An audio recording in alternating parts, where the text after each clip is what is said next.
ವೇದಿಕೆ ಮೇಲೆ ಮುಸ್ಕಾನ್ ವಿಚಾರವನ್ನ ಕೂಡ ಪ್ರಸ್ತಾಪ ಮಾಡಿದ್ದಾರೆ. ನೆನಪಿರಬಹುದು, ಹಿಜಾಬ್ ಗಲಾಟೆ ಸಂದರ್ಭದಲ್ಲಿ ಮುಸ್ಕಾನ್ ಅಲ್ಲಾಹು ಅಕ್ಬರ್ ಅಂತ ಹೇಳಿ ಘೋಷಣೆಯನ್ನ ಕೂಗಿದ್ದು, ನಂತರದಲ್ಲಿ ಆ ವಿಡಿಯೋ ವೈರಲ್ ಆಗಿದ್ದು, ಹಾಗೆ ಆಕೆಗೆ ಹಣ ಪೂರೈಕೆ ಮಾಡ್ತಾ ಇರೋದ್ರ ಹಿಂದೆ ಅಲ್ ಖೈದಾ ಸಂಘಟನೆಗಳ ವ್ಯಕ್ತಿಗಳು ಇದ್ದಾರೆ ಅನ್ನೋ ಆರೋಪ ಕೂಡ ಕೇಳೋಕ್ ಸಿಕ್ಕಿತ್ತು. ಇದೇ ವಿಚಾರವನ್ನ ಮತ್ತೊಮ್ಮೆ ಪ್ರಸ್ತಾಪ ಮಾಡಿದ್ದಾರೆ ಕಲ್ಲಡ್ಕ ಪ್ರಭಾಕರ್ ಭಟ್. ಮುಸ್ಕಾನ್ಗೆ ಹಣ, ಶಹಬಾಜ್ಗಿರಿ ಕೊಟ್ಟದ್ದು ಅಲ್ ಖೈದಾ ಸಂಘಟನೆ ಜೊತೆ ಸಂಪರ್ಕದಲ್ಲಿರುವ ಹೆಣ್ಣು ಮಗಳಿದ್ದಾಳೆ, ಅಂತ ಹೆಣ್ಣುಮಗಳು ಮಂಡ್ಯದಲ್ಲಿದ್ದಾಳೆ, ಹುಷಾರಾಗಿರಿ.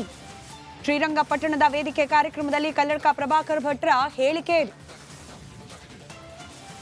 ಯಾಕೆಲ್ಲ ಉದ್ಯೋಗ ಮಾಡ್ತಾ ಇದ್ದೀರಾ ನೀವು?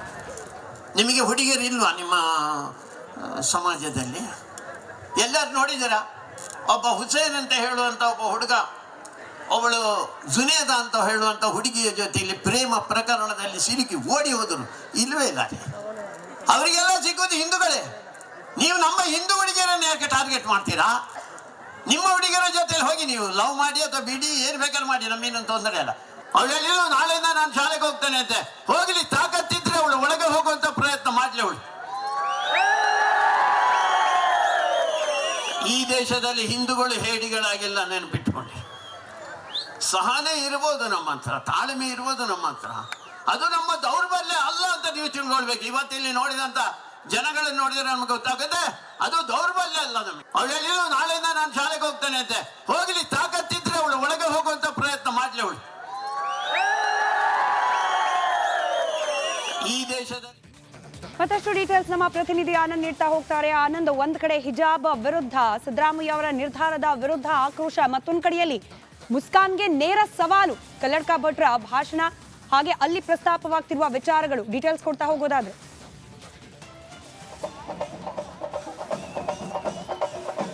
ಸ್ಮಿತಾ, ಈಗಾಗಲೇ ಹಿಜಾಬ್ ವಿಚಾರ ಸಾಕಷ್ಟು ಚರ್ಚೆಗೆ ಗ್ರಾಸವಾಗಿದೆ. ನಿಷೇಧ ಅಂದರೆ ಶಾಲಾ ಕಾಲೇಜುಗಳಲ್ಲಿ ನಿರ್ಬಂಧಿತವಾಗಿದ್ದ ಹಿಜಾಬನ್ನು ಮತ್ತೆ ಏನು ನಿರ್ಬಂಧವನ್ನು ವಾಪಸ್ ತಗೊಳ್ತೀವಿ ಅಂತ ಯಾವಾಗ ಸಿದ್ದರಾಮಯ್ಯ ಅವರು ಹೇಳಿದ್ರು, ಅದಾದ ನಂತರ ಸಾಕಷ್ಟು ಆಕ್ರೋಶಗಳು ಕೇಳಿಬರ್ತಾ ಇರುವಂಥದ್ದು. ಅದರಲ್ಲೂ ಕೂಡ ಹಿಂದುತ್ವವಾದಿಗಳು ಜೊತೆಗೆ ಹಿಂದೂ ಮುಖಂಡರು ಇದಕ್ಕೆ ಸಾಕಷ್ಟು ಕಿಡಿಯನ್ನು ಹಾಕ್ತಾ ಇದ್ದಾರೆ. ಅದೇ ರೀತಿ ಇವತ್ತು ಶ್ರೀರಂಗಪಟ್ಟಣದ ಸಂಕೀರ್ತನ ಯಾತ್ರೆಯ ವೇದಿಕೆ ಕಾರ್ಯಕ್ರಮದಲ್ಲಿ ಭಾಗಿಯಾಗಿದ್ದಂಥ ಹಿಂದುತ್ವವಾದಿ ಕಲ್ಲಡ್ಕ ಪ್ರಭಾಕರ್ ಭಟ್ ಅವರು ಕೂಡ ಕಿಡಿಯನ್ನ ಕಾರಿದ್ರು. ಸಿದ್ದರಾಮಯ್ಯ ಅವರ ವಿರುದ್ಧವೂ ಕೂಡ ಆಕ್ರೋಶವನ್ನು ವ್ಯಕ್ತಪಡಿಸಿದ್ರು. ಇದೇ ವೇಳೆ ಏನು ಈ ಹಿಂದೆ ಕಾಲೇಜು ಕ್ಯಾಂಪಸ್ನಲ್ಲಿ ಜೈ ಶ್ರೀರಾಮ್ ಘೋಷಣೆ ವೇಳೆ ಅಲ್ಲಾಹು ಅಕ್ಬರ್ ಅಂತ ಘೋಷಣೆ ಕೂಗಿ ಇಡೀ ಪ್ರಪಂಚಾದ್ಯಂತ ಸುದ್ದಿಯಾಗಿದ್ದ ಮಂಡ್ಯದ ಮುಸ್ಕಾನ್ ವಿಚಾರವನ್ನು ಕೂಡ ಪ್ರಸ್ತಾಪವನ್ನು ಮಾಡಿ ಅಸಮಾಧಾನ ಅಂದರೆ ಆಕ್ರೋಶವನ್ನು ಹೊರಹಾಕಿದ್ರು. ಅಲ್ಲಾಹು ಅಕ್ಬರ್ ಕೂಗಬೇಕಾಗಿರೋದು ಮನೆಯಲ್ಲೋ ಅಥವಾ ಮಸೀದಿಯಲ್ಲೋ ಕೂಗಬೇಕು, ಇಲ್ಲಿ ಈ ರೀತಿ ಕ್ಯಾಂಪಸ್ ಒಳಗಡೆ ಕೂಗಬಾರ್ದು. ಅದ್ರ ಜೊತೆಗೆ ಏನು ಅಲ್ಲಾಹು ಅಕ್ಬರ್ ಅಂತ ಯಾವಾಗ ಘೋಷಣೆ ಕೂಗಿದ್ರು, ಆಗ ಅಲ್ ಖೈದಾ ಸಂಘಟನೆಯ ಮುಖಂಡರು ಅಂದರೆ ಅಲ್ ಖೈದಾ ಸಂಘಟನೆಯ ಲೀಡ್ರು ಅವ್ರಿಗೆ ಏನು ಬೆಂಬಲವಾಗಿ ನಿಂತ್ಕೊಂಡ್ರು, ಪುರಸ್ಕಾರವನ್ನು ಮಾಡೋ ಕೆಲಸ ಮಾಡಿದ್ರು. ಆ ಮೂಲಕ ಮಂಡ್ಯದಲ್ಲೂ ಕೂಡ ಅಲ್ ಖೈದಾ ಬೆಳೆಯೋದಕ್ಕೆ ಕಾರಣ ಆಗ್ತಾ ಇದ್ದಾರೆ. ಮಂಡ್ಯದಲ್ಲೂ ಕೂಡ ಅಲ್ ಖೈದಾ ಚಟುವಟಿಕೆಗಳು ಆರಂಭ ಆಗ್ತಾ ಇದೆ. ಹಾಗಾಗಿ ಎಲ್ಲರೂ ಕೂಡ ಎಚ್ಚರಿಕೆಯಿಂದ ಇರಬೇಕು. ಮುಸ್ಲಿಮರಲ್ಲಿ ಯುವಕರು ಮಾತ್ರ ಲವ್ ಜಿಹಾದಿ ಅಥವಾ ಮತಾಂತರದಲ್ಲಿ ಮಾಡ್ತಾ ಇಲ್ಲ, ಮಹಿಳೆಯರು ಕೂಡ ಯುವತಿಯರು ಕೂಡ ಇಂಥದ್ದೊಂದು ಕೆಲಸವನ್ನ ಮಾಡ್ತಾ ಇದ್ದಾರೆ ಅಂತ ಒಂದಷ್ಟು ಉದಾಹರಣೆ ಸಹಿತ ಅಂದರೆ ಒಂದು ಕಥೆ ಹೇಳುವ ಮೂಲಕ ಒಂದಷ್ಟು ವಿವರಿಸುವಂತ, ಮನದಟ್ಟು ಮಾಡುವಂತ ಕೆಲಸವನ್ನ ಮಾಡಿದ್ರು. ಹಾಗಾಗಿ ಎಲ್ಲರೂ ಕೂಡ ಎಚ್ಚರಿಕೆಯಿಂದ ಇರಬೇಕು. ಇದು ಹಿಂದೂ ದೇಶ, ನಮಗೆ ಇದು ಇರೋದೇ ಇದೊಂದು ಭೂಮಿ, ಹಾಗಾಗಿ ಈ ಭೂಮಿಯನ್ನು ಉಳಿಸ್ಕೊಳ್ಳೋದಕ್ಕೆ ನಾವೆಲ್ಲರೂ ಒಗ್ಗಟ್ಟಾಗಿರಬೇಕು ಅನ್ನೋ ಒಂದು ಏನು ಸಂದೇಶವನ್ನ ಇಲ್ಲಿ ಭಾಗವಹಿಸಿರುವಂತ ಹನುಮ ಭಕ್ತರು ಹಾಗೂ ಹಿಂದೂ ಕಾರ್ಯಕರ್ತರಿಗೆ ಕರೆ ನೀಡಿದ್ರು. ಸ್ಮಿತಾ. ರೈಟ್, ಧನ್ಯವಾದ ಆನಂದ್ ಮಾಹಿತಿಗಾಗಿ. ಕಲ್ಲಡ್ಕ ಪ್ರಭಾಕರ್ ಭಟ್ರು ಹಿಜಾಬ್ ಬ್ಯಾನ್ ವಾಪಸ್ ಪಡೆಯುವ ಸಿದ್ದರಾಮಯ್ಯ ಅವರ ನಿರ್ಧಾರದ ವಿರುದ್ಧವಾಗಿ ವೇದಿಕೆಯಲ್ಲಿ ಕಿಡಿಕಾರಿದ್ದಾರೆ. ಈಗ ಚಾಲನೆ ಸಿಕ್ಕಿರುವಂತದ್ದು ಯಾತ್ರೆಗೆ ಹೋಗುತ್ತೆ. ನಮಸ್ಕಾರ ಕಲ್ಲಡ್ಕ ಪ್ರಭಾಕರ್ ಭಟ್ರೆ, ಏನೇ ಸಮಸ್ಯೆ ಇರಲಿ ಅದು ಹಿಂದೂ ಸಂಘಟನೆ ಬಗ್ಗೆ ಮಾತಾಡೋದು, ನಿಮ್ಗೆ ಮಂಗಳೂರಿಂದ ಆಗಿರ್ಬೋದು ಅಥವಾ ಡೆಲ್ಲಿಯಿಂದ ಆಗಿರ್ಬೋದು, ವಿದೇಶದಿಂದ ಕೂಡ ಬರ್ತೀರಾ? ಎಲ್ಲಿಂದ ಬರ್ತೇನೆ. ಹಿಂದೂ ಸಮಾಜ ಸಮಸ್ಯೆಗೆ ಉತ್ತರ ಕೊಡಲಿಕ್ಕೆ ನನಗೆ ಏನೇನು ತಾಕತ್ತಿದೆಯೋ ಅದನ್ನೆಲ್ಲವನ್ನು ಮಾಡ್ತೇನೆ. ನಾನು ಬದುಕಿರೋದೇ ಹಿಂದೂ ಸಮಾಜಕ್ಕೆ. ಒಂದು ಅಯೋಧ್ಯೆ ಇರ್ಬೋದು ಅಥವಾ ಜ್ಞಾನವಾಪಿ ಇರ್ಬೋದು ಅಥವಾ ಮಥುರಾ ಇರ್ಬೋದು, ಎಲ್ಲ ಕೋರ್ಟಲ್ಲಿ ಈ ಸಮಸ್ಯೆನ ಬಗೆಹರಿಸ್ಕೊಳ್ತಾ ಇದ್ದಾರೆ. ಆದ್ರೆ ನೀವು ಯಾಕೆ ಕೋರ್ಟಿಗೆ ಹೋಗಬಾರ್ದು ಈ ಸಮಸ್ಯೆ ಬಗೆಹರಿಸಿಕೊಳ್ಳುವಂತ ನಿಟ್ಟಿನಲ್ಲಿ? ಕೋರ್ಟಿಗೆ ಹೋಗಬೇಕಾದಂಥ ಸಂದರ್ಭದಲ್ಲಿ ಹೋಗಿದ್ದೇವೆ ಹಿಂದೆ. ನಾವೆಲ್ಲ ಬೇರೆಯವರು ವಿಶ್ವ ಹಿಂದೂ ಪರಿಷತ್ತು ಉಳಿದಂತೆ ಈಗ ಅಯೋಧ್ಯೆ ವಿಷಯದಲ್ಲಿ ಕೂಡ ಹೋಗಿದ್ದಾರಲ್ಲ, ಕೋರ್ಟಿಗೆ, ಸುಪ್ರೀಂ ಕೋರ್ಟಿಗೆ ಹೋಗಿದ್ದಾರೆ, ಹೈಕೋರ್ಟಿಗೆ ಹೋಗಿದ್ದಾರೆ. ಆ ಸಂದರ್ಭ ಬಂದಾಗ ಹೋಗ್ತೇವೆ ನಾವು.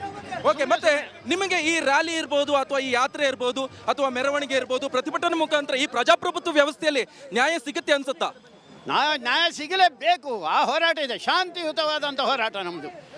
ಅದು ಈ ದೇಶದಲ್ಲಿ ಆಗಬೇಕಾಗಿರೋದು ಶಾಂತಿಯುತವಾಗಿ ಆಗಬೇಕು. ನಾಡಿನ ಈಗ ಇದರ ದಿನ 22ನೇ ದಿನ ಕೂಡ ಯಾವುದೇ ಪಟಾಕಿ ಅಥವಾ ಯಾವುದೇ ಈ ರೀತಿಯ ಮಾಡಬಾರ್ದು, ಶಾಂತಿಯುತವಾಗಿ ಆಗಬೇಕು ಅಂತ ನಮ್ಮ ಹಿರಿಯರ ಅಪೇಕ್ಷೆ ಇದೆ. ಅದೇ ರೀತಿಯಲ್ಲಿ ನಡೆಯುತ್ತೆ. ಆದ್ರೆ ಈ ಸರ್ಕಾರ ನಿಮ್ಗೆ ಸಪೋರ್ಟ್ ಮಾಡುತ್ತಾ? ಯಾಕಂತ ಹೇಳಿದ್ರೆ ಈಗ ಹಿಜಾಬ್ ವಿಚಾರವನ್ನೇ ನಾವು ನೋಡ್ತಿದ್ವಿ. ಕಳೆದ ಬಾರಿ ಬಿಜೆಪಿ ಅವರು ಅದನ್ನ ಆದೇಶ ಮಾಡಿದ್ರೆ ಇದು ವಾಪಸ್ ತೆಗೆದುಕೊಳ್ತಾ ಇದ್ದಾರೆ. ನಾವು ಸರ್ಕಾರವನ್ನು ಅವಲಂಬಿತವಾಗಿ ಇಲ್ಲವೇ ಇಲ್ಲ. ನಾವು ಸಮಾಜ ಅವಲಂಬಿತ, ಹಿಂದೂ ಸಮಾಜದ ಮೇಲೆ ನಾವು ನಂಬಿಕೆ ಇಟ್ಟುಕೊಂಡಿರೋ, ಸರ್ಕಾರದ ಮೇಲೆ ಅಲ್ಲ. ಸರ್ಕಾರ ಇವತ್ತು ಬರುತ್ತೆ ಹೋಗುತ್ತೆ, ಸರ್ಕಾರದ ಮೇಲೆ ಅಲ್ಲ ನಾವು ನಂಬಿಕೆ ಇಟ್ಟು. ಸರ್ಕಾರ ಸಹಕಾರ ಮಾಡಿದ್ರೆ ತಗೊಳ್ತೇವೆ, ಸರ್ಕಾರದ ಮೇಲೆ ಅವಲಂಬಿತವಾಗಿಲ್ಲ. ಅಲ್ಲ, ಈಗ ಲೋಕಸಭೆ ಎಲೆಕ್ಷನ್ ಹತ್ರ ಬರುವಂತ ನಿಟ್ಟಿನಲ್ಲಿ ಕಳೆದ ವಿಧಾನಸಭೆ ಎಲೆಕ್ಷನ್ ಸಂದರ್ಭದಲ್ಲಿ ಈಗ ಸಿದ್ದರಾಮಯ್ಯವ್ರು ಹಂಗಂದ್ರೆ ಮಾತು ಕೊಟ್ಟಿದ್ರೆ ಅನ್ಸುತ್ತೆ ಹಿಜಾಬ್ ವಾಪಸ್ ತೆಗೆದುಕೊಳ್ತೀನಿ ಅಂತ. ಬಟ್ ಈಗ ಹಿಂದೂ ಸಂಘಟನೆಗಳಿರ್ಬೋದು, ಬಿಜೆಪಿ ಅವರು ಅದಕ್ಕೆ ಆಗ್ರಹ ಮಾಡ್ತಾ ಇದ್ರು, ಪ್ರತಿಭಟನೆ ಮಾಡೋಕೆ ಅದು ವಾಪಸ್ ತೆಗೆದುಕೊಳ್ತೀನಿ ಅಂತ ಹೇಳಿದ್ರು. ಬಟ್ ಆದ್ರೆ ಈಗ ಮತ್ತೆ ಈ ಒಂದು ಮುನ್ನೆಲೆನ ನೆಕ್ಸ್ಟ್ ಎಲೆಕ್ಷನ್ ಆದ್ಮೇಲೆ 2024 ಮತ್ತೆ ಅದು ವಾಪಸ್ ತೆಗೆದುಕೊಳ್ಬಹುದಾ? ಮುನ್ಸೂಚನೆ ಇದು ಏನೇನು ಗೊತ್ತಾಗಿಲ್ಲ.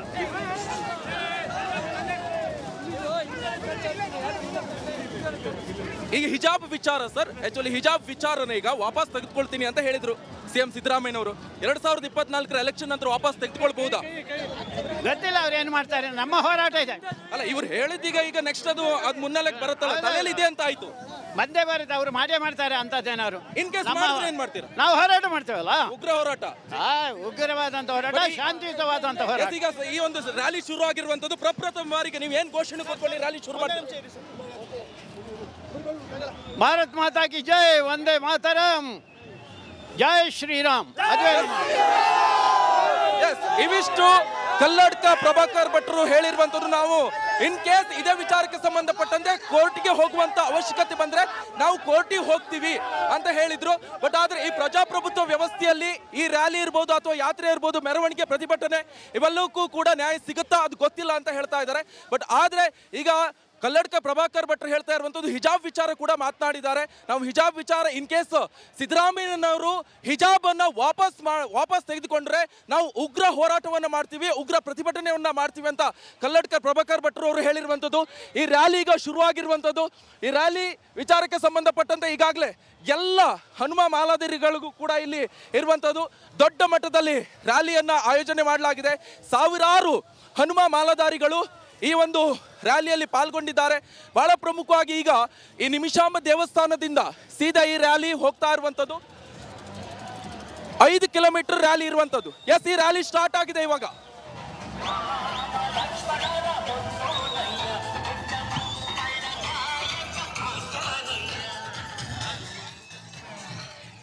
ಅಯೋಧ್ಯೆ ವಿಷಯದಲ್ಲಿ ಕೂಡ ಹೋಗಿದ್ದಾರಲ್ಲ, ಕೋರ್ಟಿಗೆ, ಸುಪ್ರೀಂ ಕೋರ್ಟಿಗೆ ಹೋಗಿದ್ದಾರೆ, ಹೈಕೋರ್ಟಿಗೆ ಹೋಗಿದ್ದಾರೆ. ಆ ಸಂದರ್ಭ ಬಂದಾಗ ಹೋಗ್ತೇವೆ ನಾವು. ಓಕೆ, ಮತ್ತೆ ನಿಮಗೆ ಈ ರ್ಯಾಲಿ ಇರ್ಬೋದು ಅಥವಾ ಈ ಯಾತ್ರೆ ಇರ್ಬೋದು ಅಥವಾ ಮೆರವಣಿಗೆ ಇರ್ಬೋದು, ಪ್ರತಿಭಟನೆ ಮುಖಾಂತರ ಈ ಪ್ರಜಾಪ್ರಭುತ್ವ ವ್ಯವಸ್ಥೆಯಲ್ಲಿ ನ್ಯಾಯ ಸಿಗುತ್ತೆ ಅನ್ಸುತ್ತಾ? ನ್ಯಾಯ ಸಿಗಲೇಬೇಕು. ಆ ಹೋರಾಟ ಇದೆ, ಶಾಂತಿಯುತವಾದಂಥ ಹೋರಾಟ ನಮ್ಮದು. ಅದು ಈ ದೇಶದಲ್ಲಿ ಆಗಬೇಕಾಗಿರೋದು ಶಾಂತಿಯುತವಾಗಿ ಆಗಬೇಕು. ನಾಡಿನ ಈಗ ಇದರ ದಿನ 22ನೇ ದಿನ ಕೂಡ ಯಾವುದೇ ಪಟಾಕಿ ಅಥವಾ ಯಾವುದೇ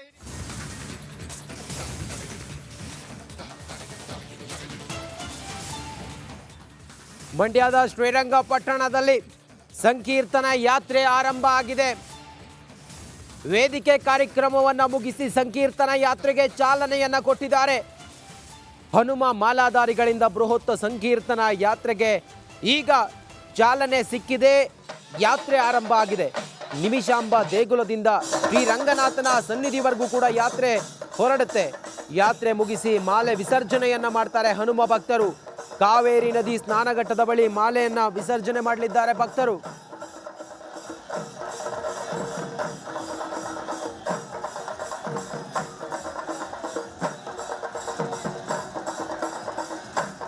ಮತ್ತಷ್ಟು ಮಾಹಿತಿಯೊಂದಿಗೆ ನಮ್ಮ ಮಂಡ್ಯ ಪ್ರತಿನಿಧಿ ಆನಂದ್ ಈಗ ಲೈವ್ ಕನೆಕ್ಟ್ ಆಗಿದ್ದಾರೆ. ಆನಂದ್, ಈಗ ಆರಂಭ ಆಗಿದೆ ಹನುಮ ಮಾಲಾಧಾರಿಗಳ ಸಂಕೀರ್ತನ ಯಾತ್ರೆ. ಸುಮಾರು ಎಷ್ಟು ಸಾವಿರ ಸಂಖ್ಯೆಯಲ್ಲಿ ಜನ ಸೇರಿದ್ದಾರೆ. ಕಲ್ಲಡ್ಕ ಭಟ್ರು ಏನು ಹೇಳಿದ್ರು, ಮಾಲಾಧಾರಿಗಳು ಏನು ಹೇಳ್ತಾ ಇದ್ದಾರೆ, ರೂಟ್ ಮ್ಯಾಪ್ ಅಲ್ಲ ಎಲ್ಲಿಂದ ಎಲ್ಲಿವರೆಗೂ ಇದೆ ಆನಂದ್?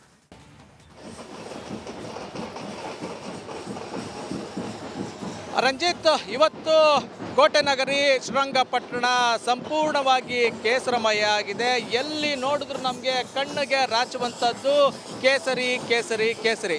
ಜೊತೆಗೆ ಹನುಮಂತನ ಆ ಜಪ, ಜೊತೆಗೆ ಶ್ರೀರಾಮನ ಜಪ ಎಲ್ಲಿ ನೋಡಿದ್ರು ಕೂಡ ಕಿವಿಗೆ ಅಪ್ಪಳಿಸ್ತಾ ಇದೆ. ಅಂಥ ಒಂದು ವಾತಾವರಣ ಇವತ್ತು ಕೋಟೆ ನಗರಿ ಶ್ರೀರಂಗಪಟ್ಟಣದಲ್ಲಿ ಕಂಡು ಬರ್ತಾ ಇರುವಂಥದ್ದು. ಸದ್ಯ ನಾನು ನಿಮಿಷಾಂಬ ದೇವಸ್ಥಾನದ ಬಳಿ ಇದ್ದೀನಿ. ಈಗ ತಾನೇ ಕೆಲವು ನಿಮಿಷಗಳ ಹಿಂದೆ ಸಂಕೀರ್ತನೆ ಯಾತ್ರೆ ಆರಂಭ ಆಗಿದೆ.